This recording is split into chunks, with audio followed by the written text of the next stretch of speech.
kasus ratusan pelajar SMP dan SMA di Ponorogo, Jawa Timur yang hamil di luar nikah. Ada 7 pelajar, diantaranya pelajar SMP yang tengah hamil dan melahirkan.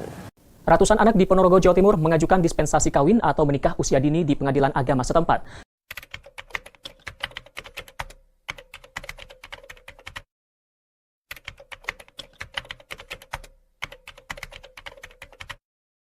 Kan mereka tidak menyadari bahwa mereka itu bisa hamil begitu. Masih banyak remaja yang mengalami krisis pengetahuan terhadap kesehatan reproduksi, dan hal ini bisa berdampak besar bagi masa depan mereka.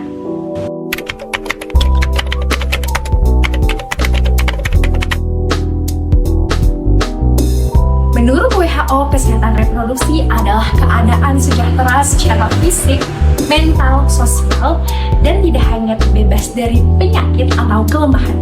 Dalam hal ini berkaitan dengan sistem reproduksi, fungsi, serta proses.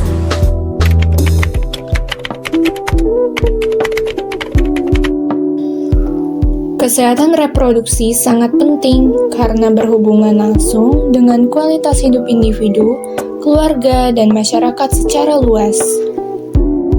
Sangat relevan dengan tujuan pembangunan berkelanjutan atau Sustainable Development Goals, khususnya SDG 3 dan SDG 5, di mana pada SDG 3 bertujuan mengurangi angka kematian ibu, mengakhiri kematian bayi baru lahir dan balita yang dapat dicegah, serta meningkatkan akses universal ke layanan kesehatan seksual dan reproduksi termasuk KB.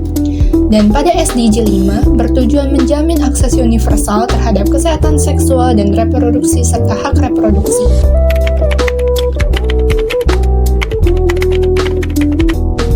Masalah kesehatan reproduksi secara global meliputi beberapa isu utama, yaitu 1. Angka kematian ibu dan anak yang masih tinggi.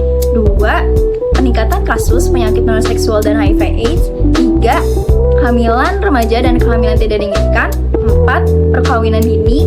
5. Praktik aborsi tidak aman.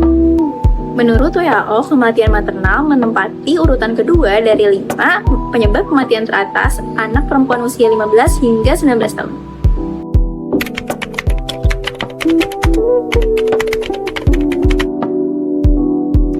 Terdapat akar masalah yang lebih dalam, yaitu selain kurangnya pengetahuan, tabu dan stigma yang bikin remaja jadi takut untuk berbicara.